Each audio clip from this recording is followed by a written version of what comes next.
extent of the damage to the hostel was very large. We had the entire top floor was completely gutted by the fires.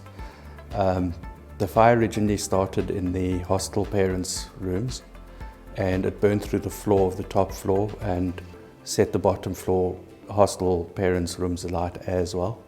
And it just travelled through the entire length of the hostel.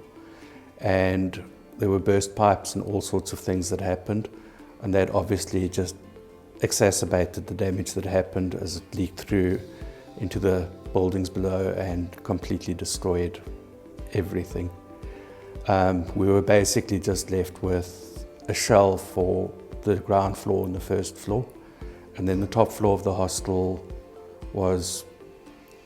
there was nothing left. The first day or two was almost chaos. You had to put in structures like the ICS, the Incident Command System. How will it work for us as municipality? So we had to quickly start with the operations. So the operational legs started from the beginning, from the start, that early morning of the 7th it started.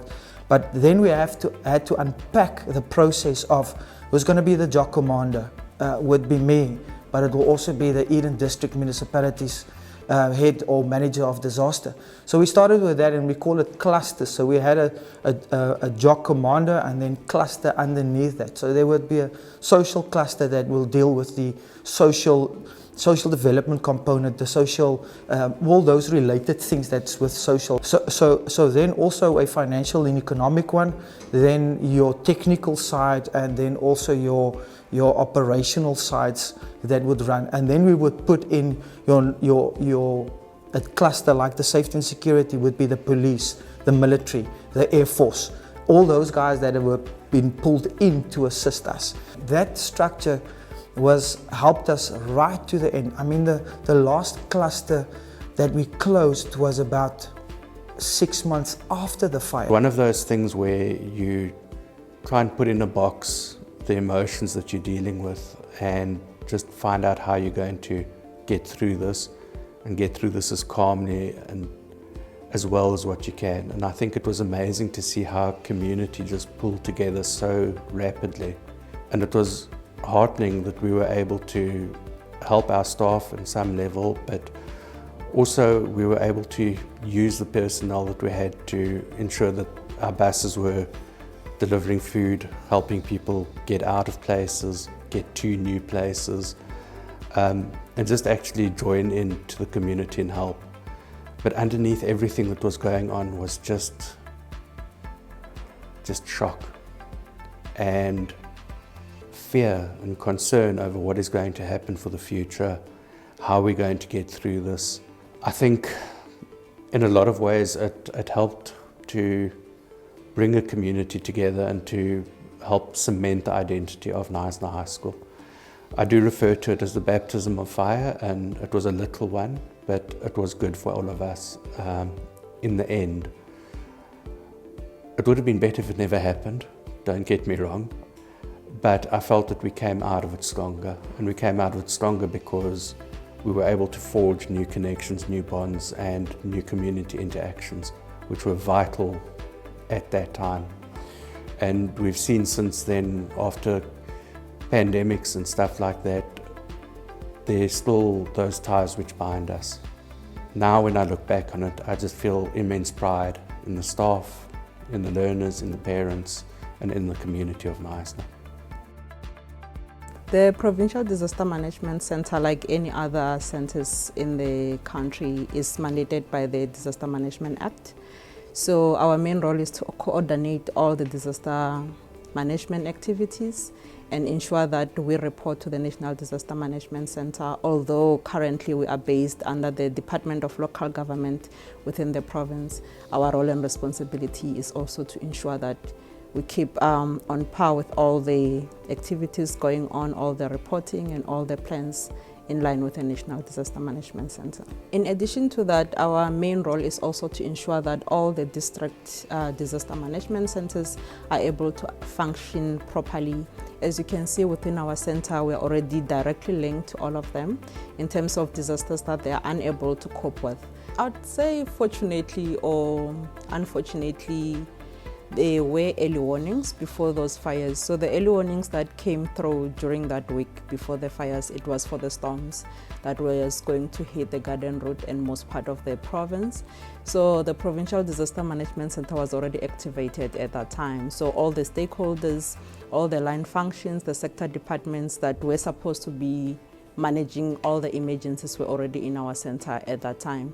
So activation of that, the incident command ICS module were used to ensure that all the response, all the key holders are functioning together to ensure that all the elements of operations are underway. So we were able to do assessments in all of that and coordinate the reprioritization of funds, and where the sector departments was unable to assist, we then applied for the disaster relief and disaster recovery grant from our colleagues in the National Disaster Management Center.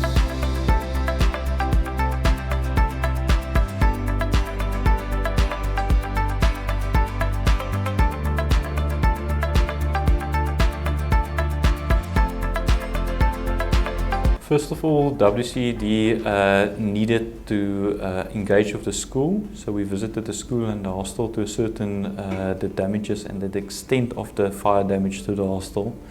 After that assessment, we've engaged with DTPW, the Department of Transport and Public Works, to investigate the situation in greater detail in order to attach a cost estimate to the works and to advise on the way forward to reinstate the functionality of the hostel.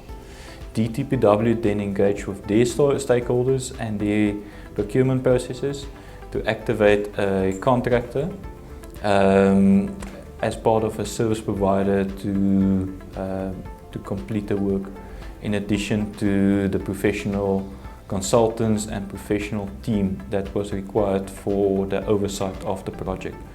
The project then started during April 2019, which we then moved towards a completion in November 2020.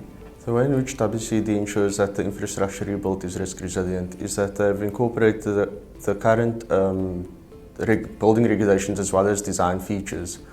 They've also included sustainability and efficiency in terms of the stormwater system, which is a greywater system provided at the hostel, which uses stormwater for irrigation and flushing of toilets. There's a heat pump system installed for hot water in the hostel, and they've introduced LED lighting to lower the electricity consumption. Part of the rebuild, we included new hostel equipment, which has a hydro-convection oven, which also saves on electricity. The measurements that were put into the hostel, I felt like a child with a new toy when I saw some of the things that were going to be put in. As I started going through the rebuild and stuff, and we tested the integrity of the structure, I felt a lot safer because we were heard and they went out of their way to make sure that the structure was sound. And then as the rebuild went, they started just adding additional things, completely rebuilding certain areas which weren't effectively done. They improved the retaining walls around the building so we don't have to worry about slippage from flooding. So there were all these risk mitigation measures that the department took when they came in. A fancy fire suppression system and doors that close automatically to isolate fires, alarms all over the place. It was really exciting to see how seriously they'd taken the risks and what had happened to the hostel and how much thought had gone into making sure that those risks were mitigated, and if we were ever in a situation like that again, we would be better prepared for it. There was regular engagements with through WCED, Western Cape Disaster Management, the Knysna Municipality and the Eden District Municipality with regular site visits, ongoing reporting and engagements on a regular basis. I think the leadership of the National Disaster Management Center have came through in different incidents that we have responded to, particularly in terms of assisting with the application of the grant funding and then keeping us in our toes with the monitoring and evaluation. There was no way that we could have done all of this without all the help that we received. So thank you very much to everyone that was involved.